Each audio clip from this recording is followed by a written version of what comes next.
Saudara-saudari, hari ini kami misa pertama dengan Bapak Uskup Keuskupan Jayapura, Bapak Uskup yang baru, Bapak Uskup Monsinyur Januarius Theophilus Matopayo. Beliau ke Roma dalam rangka untuk mengikuti formasi bagi para uskup baru. Jadi hampir 1 minggu sebelum pertemuan, Bapak Uskup sudah ada di Roma. Tentunya sebelum masuk mengikuti kegiatan formasi yang dimaksud, Bapak Uskup mau bersiarah, mau mengunjungi tempat-tempat rohani yang ada di Roma dan sekitarnya. Nah, kami sempat mengantar beliau, Bapak Uskup, untuk melihat tempat-tempat penting yang ada di Roma ini. Kami ke Basilika, tetapi juga ke gereja-gereja yang punya sejarah penting, seperti kami sempat ke gereja di mana Rasul Paulus di penjara, juga di mana Rasul Paulus menjadi martir, dibunuh dengan cara dipenggal kepalanya. Juga kami sempat ke gereja di mana Petrus mendapatkan penampakan, di mana disuruh dengan makna penampakan itu dia kembali ke Roma untuk melanjutkan misinya sebagai seorang Rasul Kristus. Nah, begitu banyak hal yang kami boleh kunjungi. Nah, kira-kira begitu, dan silakan menikmati video misa pertama kami dengan Bapak Uskup. Terima kasih. Mewartakan kabar gembira serta Tuhan kepada bangsa Israel, seterusnya kepada kita, agar supaya kita mengikuti kehendak-Nya. Untuk gereja Indonesia, tanggal 3 September memulai dengan pembukaan kitab suci, di mana gereja mau memberikan kesempatan kepada umat agar supaya umat Allah di sana memberikan waktu akan sabda Allah, supaya dalam hidup gereja sabda Allah menjadi pusat yang perlu dilaksanakan, ditaati, dihayati. Gereja-gereja atau keuskupan-keuskupan Indonesia juga mengajak kita agar kita juga selalu hidup dari sabda sebagai pusat kehidupan kita. Marilah sebelum meneruskan perayaan ini, kita sadar bahwa kita adalah manusia lemah. Karena itu kita mohon ampun dari Tuhan, supaya kita layak dalam perayaan misa ini, tapi juga tetap menjaga kekudusan dalam kehidupan kita sehari-hari selanjutnya. Engkaulah sumber segala yang terbaik, penuhilah hati kami dengan kasih akan nama-Mu, dan semoga dengan bertambahnya kesalehan kami, Engkau menumbuhkan kebaikan dalam diri kami, dan dengan tetap tekun kami menjaganya. Engkau berkenan memelihara kebaikan yang telah Kau tumbuhkan dengan kebenaran Tuhan kami Yesus Kristus Putra-Mu, yang hidup dan berkuasa bersama Dikau dalam persatuan Roh Kudus, Allah sepanjang segala masa. Amin.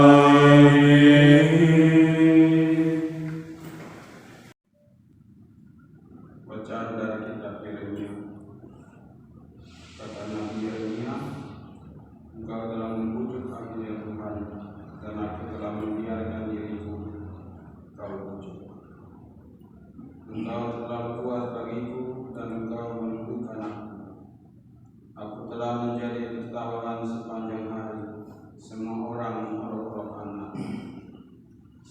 setiap kali aku berbicara, terpaksa aku berteriak, terpaksa berseru, kelaliman, aniaya.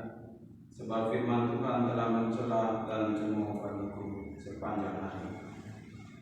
Tetapi apabila aku berpikir, aku tidak mau mengingat Tuhan dan tidak mau mengucapkan firman lagi demi namanya, maka dalam hatiku ada sesuatu yang seperti api yang menyala-nyala, terkurung dalam tulang-tulangku. Aku berlelah-lelah untuk menahannya, tapi aku tidak sanggup. Demikianlah sabda Tuhan. Syukur kepada Allah. Jiwaku haus akan Dikau, ya Tuhan Allahku. Jiwaku haus akan Dikau, ya Tuhan Allahku. Ya Allah, Engkaulah Allahku, aku mencari Engkau. Jiwaku haus akan Dikau, tubuhku rindu kepadamu, seperti tanah yang kering dan tandus yang tiada berair. Jiwaku haus akan Dikau, Tuhan Allahku. Demikianlah aku rindu memandangmu di tempat kudus, sambil melihat kekuatan dan kemuliaan. Sebab kasih setiamu lebih baik daripada hidup, bibirku akan memegahkan Dikau. Jiwaku haus akan Dikau, Tuhan Allahku. Aku mau memuji Engkau seumur hidupku dan menaikkan tanganku demi nama. Seperti jiwa mendekat, lemak dan sumsum jiwaku dikenyangkan. Bibirku bersorak-sorai, mulutku memuji-muji. Jiwaku haus akan Dikau, ya Tuhan Allahku. Sungguh Engkau telah menjadi pertolonganku, dan dalam naungan sayapmu aku bersorak-sorai. Jiwaku haus akan Dikau, ya Tuhan Allahku. Bacaan dari surat Rasul Paulus kepada jemaat di Roma. Saudara-saudara, demi kemurahan Allah aku menasihati kamu, supaya kamu mempersembahkan tubuhmu sebagai persembahan yang hidup, yang kudus dan yang berkenan kepada Allah. Itulah ibadahmu yang sejati. Janganlah kamu menjadi serupa dengan dunia ini, tetapi berubahlah oleh pembaharuan budimu, sehingga kamu dapat membedakan manakah kehendak Allah, mana yang baik, yang berkenan kepada Allah yang sempurna. Demikianlah sabda Tuhan. Syukur kepada Allah.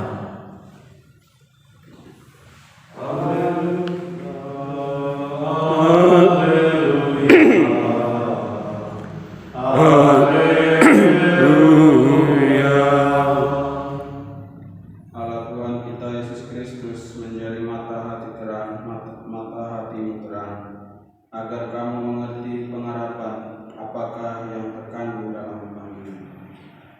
Haleluya, haleluya. Kemarin saya diantar oleh ketiga pastor Soter, saudaranya dari Pastor Inu, jadi melihat kata kompel. Sampai di sana kami diantar oleh petugas masuk dalam tanah. Kami masuk bersama dengan rombongan dari kelompok dari Inggris kalau tidak salah. Namun beberapa meter saya tidak berhasil terus masuk karena saya merasa jalan cukup dingin, agak gelap-gelap, sehingga saya kembali. Dari katakombe sebagai ruang atau jalan bawah tanah yang digunakan sebagai tempat persembunyian orang-orang Kristen pada abad awal.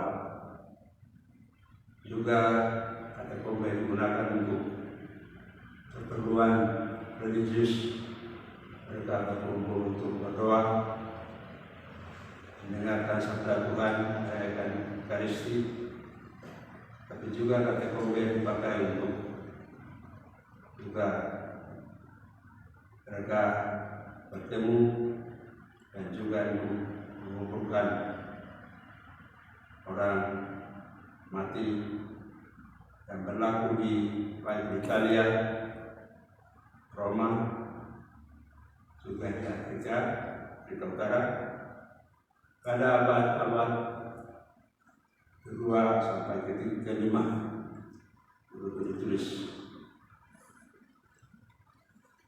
Dengan katakombe sebenarnya menunjukkan bahwa para pengikut Kristus atau yang dikatakan jalan Tuhan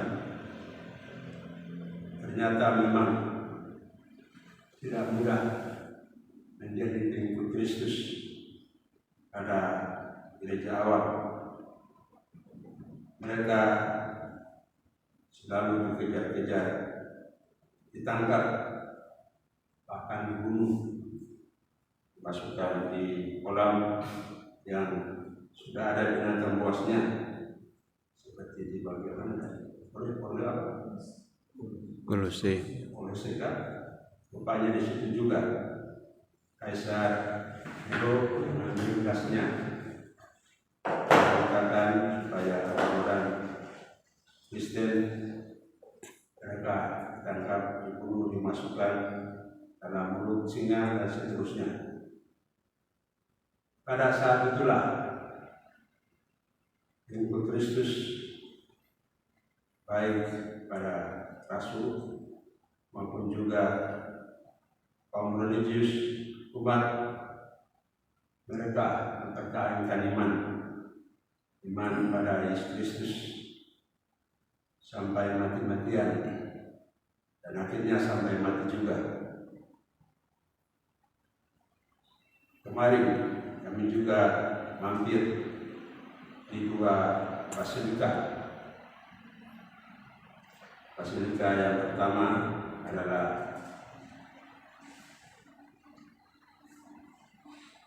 Basilika Penghormatan Rasul Petrus yang mau melarikan diri dari misi yang sungguh berat, melaksanakan misi sebagai paus yang pertama yang menghadapi banyak tantangan. Karena itu dia mau melarikan diri keluar kota. Sampai di sana dia bertemu dengan Tuhan Yesus. Lalu Petrus bertanya, "Quo vadis?" Mana Tuhan pergi? Dan Yesus menjawab, "Venio Romam iterum crucifixi." Aku hendak kembali ke Roma untuk disalibkan kedua kalinya. Kebanyakan perkataan macam ini membuat Petrus untuk kembali ke Roma dan siap disalibkan dengan kepala ke bawah. Peristiwa itu dikenangkan dengan basilika yang ada di tempat itu. Kemudian kita pergi lagi ke basilika yang kedua, yaitu di mana Rasul Paulus dipenjarakan. Ia dipenjarakan dan sekali waktu ia terpenggal kepalanya sampai kepalanya terpelanting 3 kali. Tempat itu, di situ juga dibangun basilika.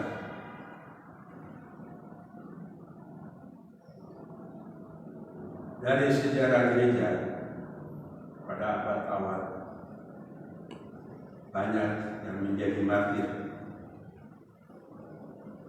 Selain 2 rasul itu, ada rasul lain juga, dan juga biarawan-biarawati menjadi martir kaum awam. Mereka mempertahankan iman akan akan Yesus Kristus. Sehingga pada saat itu mereka tidak ada pilihan lain. Mereka tetap setia pada iman akan Yesus Kristus.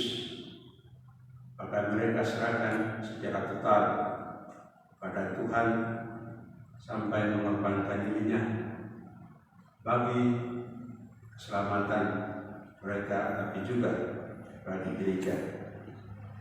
Begitulah dalam bacaan pertama kita juga mendengar bagaimana Nabi Yeremia. Nabi Yeremia yang merasa dibujuk oleh Allah dan ia sendiri terbujuk. Ia merasa bahwa Tuhan Allah begitu kuat baginya sampai ia tidak melarikan diri dari tugas yang dipercayakan. Sekalipun dia terus diolok-olok oleh orang-orangnya, tetapi dia tetap setia untuk melaksanakan tugas mewartakan firman kepada umat Israel. Juga dalam bacaan Injil tadi kita dengar Yesus sebagai Putra Allah yang datang mewartakan kerajaan Allah dan berbuat baik kepada manusia. Pada akhir dari karya hidup, ia juga pergi ke Yerusalem untuk menanggung banyak penderitaan dari ahli-ahli Taurat dan orang-orang Farisi, lalu dibunuh dan dibangkitkan pada hari ketiga. Yesus tahu akan jalan salib yang ia akan lalui, tapi ia tidak melarikan diri, namun dia taat pada kehendak Allah. Dan dengan ketaatan itulah ia juga memberikan keselamatan pada manusia dari dosa. Ia menyerahkan diri secara total sebagai simbol salib. Ketika adalah simbol kasih ketaatan kepada Allah, dan horizontal adalah kasih kepada sesama. Dalam sabda Tuhan lewat Injil terlebih khusus juga kita diajar oleh Tuhan Yesus sendiri, agar supaya barang siapa mengakui muridku, ia harus mengikuti aku sambil menunggu salib. Saudara-saudari yang dikasihi, sabda Tuhan mau memberikan beberapa pesan. Hendaklah kita juga perlu terus percaya, beriman teguh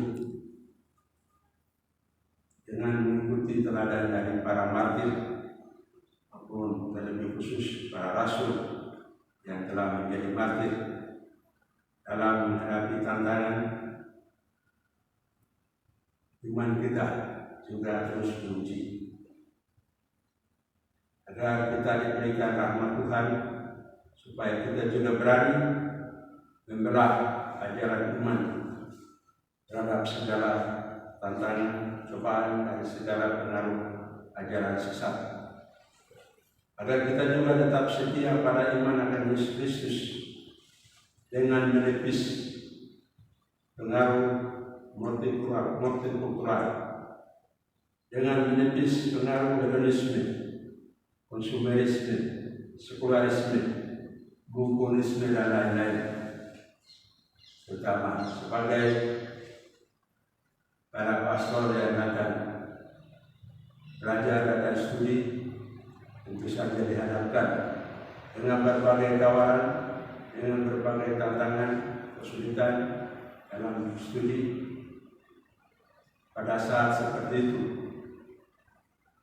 kita diminta agar supaya tetap mempersembahkan diri, mempersembahkan hidup kita, mempersembahkan diri kita, mempersembahkan kelemahan kita untuk setia mengikuti Tuhan Yesus sendiri. kita juga hendaknya terus mewartakan iman yang benar dengan menyebarluaskan pewartaan kabar gembira kepada orang lain yang ada di sekitar kita, yang kita jumpai pada setiap saat. Bersatu dengan gereja atau keuskupan-keuskupan di Indonesia yang telah menetapkan bulan September sebagai bulan kitab suci, agar kita juga ikut mendukung dan terlibat untuk memberikan perhatian, memberikan waktu pada sabda Allah sendiri, supaya kita senantiasa mendengarkan sabda Allah, mengikuti sabda Allah, dan menjadikan sabda Allah sebagai pedoman, sebagai jalan kebenaran dan kehidupan.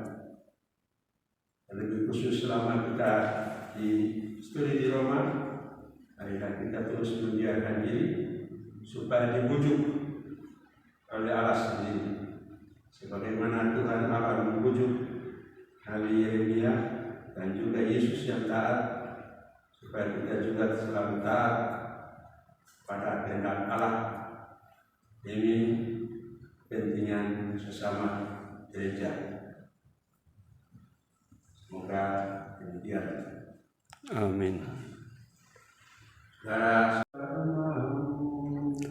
Dan bersama rohmu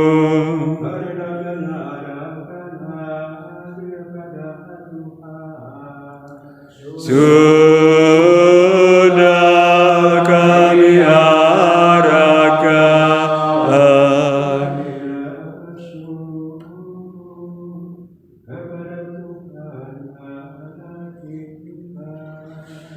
sudah layak dan sepantasnya.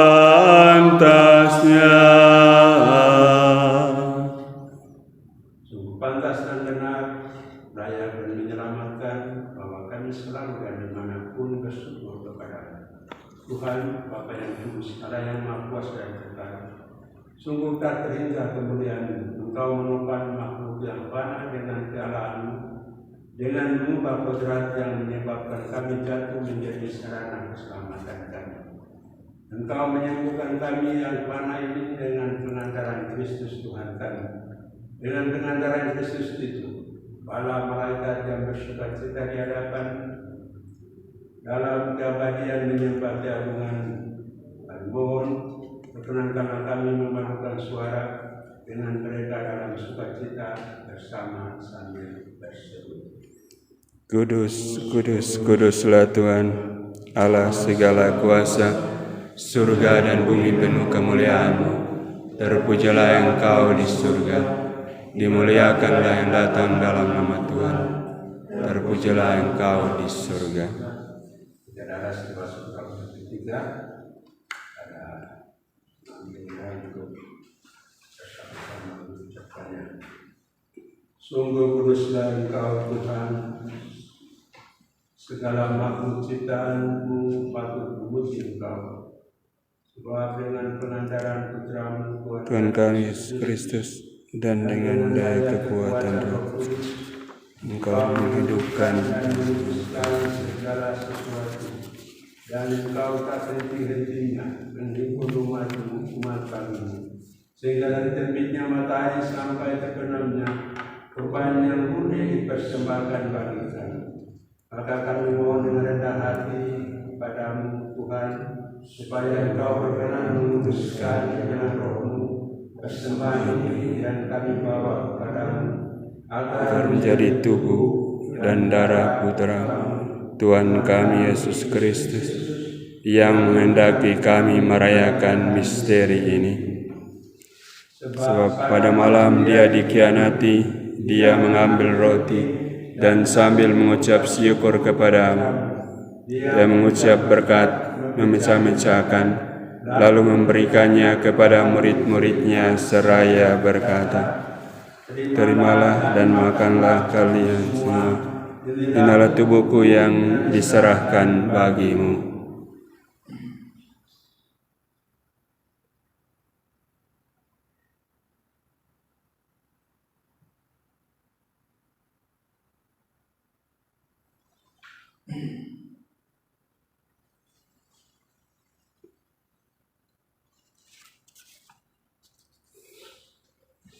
Demikian pula sesudah berjalan kiranya dan sambil mengucap syukur kepadamu, dia memberkati dan memberikannya kepada murid-muridnya seraya berkata, terimalah dan minumlah kamu semua, inilah piala darahku, darah perjanjian baru dan kekal, yang ditumpahkan bagimu dan bagi semua orang demi pengampunan dosa.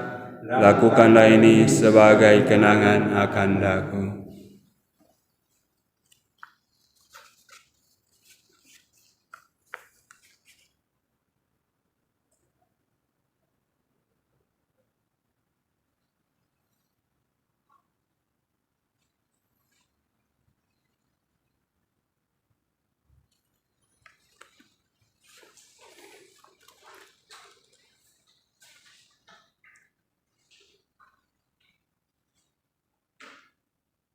Agunlah misteri iman kita. Penyelamat dunia, selamatkanlah kami, karena melalui salib dan kebangkitan-Mu, Engkau telah membebaskan kami. Tuhan, sambil mengenangkan sengsara putra-Mu yang menyelamatkan, kebangkitannya yang mengagumkan, dan kenaikannya ke surga, sambil mengharapkan kedatangannya kembali, kami mempersembahkan kepadamu kurban yang hidup dan kudus ini, seraya mengucap syukur. Kami pandanglah persembahan gerejamu, dan indahkanlah kurban yang telah mendamaikan kami dengan Dikau. Perkenankanlah agar kami dipulihkan dengan tubuh dan darah putra-Mu, dipenuhi dengan Roh Kudus-Nya, dijadikan satu tubuh dan satu roh dalam Kristus. Semoga kami disempurnakan olehnya menjadi persembahan abadi bagimu, agar kami pantas mewarisi kebahagiaan surgawi bersama para pilihan-Mu, terutama bersama Santa Perawan Maria, Bunda Allah, Santo Yosef mempelainya, para rasul-Mu yang kudus, dan para martir-Mu yang jaya, dan semua orang kudus yang melalui doa mereka di hadapan-Mu senantiasa menolong kami. Kami mohon Tuhan, semoga kurban yang mendamaikan ini menghasilkan damai dan keselamatan seluruh dunia. Semoga Engkau berkenan memperkuat gereja-Mu yang sedang bersiara di bumi ini dalam iman dan cinta kasih bersama hamba-Mu Paus kami Fransiskus, Uskup kami Uskup Fransiskus, bersama semua uskup dan semua rohaniwan serta seluruh umat kesayangan. Dengarkanlah dengan rela doa umat-Mu yang Engkau berkenan berhimpun di sini. Bapa yang Maha Rahim, persatukanlah bagimu semua anak-Mu dimanapun mereka berada dengan belas kasih. Terimalah dengan rela ke dalam kerajaan-Mu saudara-saudari kami yang telah meninggal dan semua orang yang berkenan padamu, yang telah beralih dari dunia ini. Kami berharap di sanalah mereka menikmati kepenuhan kemuliaan-Mu selamanya dengan pengantaran Kristus Tuhan kami. Melalui Dia Engkau melimpahkan segala kebaikan kepada dunia. Dengan kebenaran Dia, bersama Dia dan dalam Dia, bagi-Mu Allah Bapa yang Maha Kuasa, dalam persekutuan dengan Roh Kudus, segala hormat dan kemuliaan sepanjang segala masa Amin. Kami Tuhan, yang Engkau sediakan bagi orang yang takut akan Engkau. Marilah berdoa. Tuhan, setelah dipulihkan oleh roti perjamuan surgawi, kami mohon padamu, semoga santapan cinta kasih ini meneguhkan kami dan menolong kami untuk melayani-Mu dalam saudara-saudari kami. Dengan pengandaran Kristus Tuhan kami yang juga berkuasa bersama di kalangan Roh Kudus, Allah sepanjang segala masa. Amin. Mohon berkat Tuhan. Tuhan bersamamu Dan bersama rohmu. Bapa yang penuh kasih, Engkaulah sumber segala rahmat, berkat, limpahkanlah berkat-Mu bagi para saudara, para pastor yang datang untuk studi di tempat ini, di Roma. Semoga Tuhan memberkati semua mereka, agar mereka dapat menyelesaikan dalam perlindungan dengan kuasa-Mu dan boleh kembali ke Indonesia pada waktunya untuk melaksanakan tugas yang Tuhan percayakan. Berkatilah juga Tuhan untuk pastor dan suster dalam melaksanakan tugas karya mereka, praktek-praktek mereka, tugas mereka di komunitas maupun juga di luar komunitas, agar mereka selalu taat untuk melaksanakan kehendak-Mu. Berikanlah berkat dan rahmat-Mu bagi para pastor dan suster, agar mereka tetap setia pada Kau, ketaatan, kemiskinan, kemurnian, dan janji yang mereka pernah ucapkan. Semoga berkat-Mu, mereka tetap setia untuk melaksanakan kehendak-Mu dalam hidup dan dalam tugas, sehingga dapat berguna untuk pengembangan kerajaan. Berkatilah juga semua umat di tempat ini dan juga di seluruh dunia, agar selalu dibujuk oleh Tuhan dan merasa mau terbujuk untuk mengikuti kehendak-Mu dan melaksanakan kehendak-Mu dalam seluruh hidup dan seluruh aktivitas. Semoga berkat-Mu juga turun bagi para uskup baru yang memulai formasio 1,5 minggu mulai hari Senin sampai tanggal 13, agar kuasa-Mu terus menyertai dalam hari-hari formasi yang berjalan. Berkat-Mu selalu ada bersama kami dengan penyertaan yang penuh kuasa, dalam nama Bapa dan Putra dan Roh Kudus. Amin. Bisa kita telah selesai, marilah pulang untuk mewartakan Injil Tuhan. Syukur. Juga saudara. Vietnam mulai menurun ya? Betul ya? Ini kayak menurun. Meksiko ada 5 provinsi. Oi, Yang paling banyak itu Brasil, 9.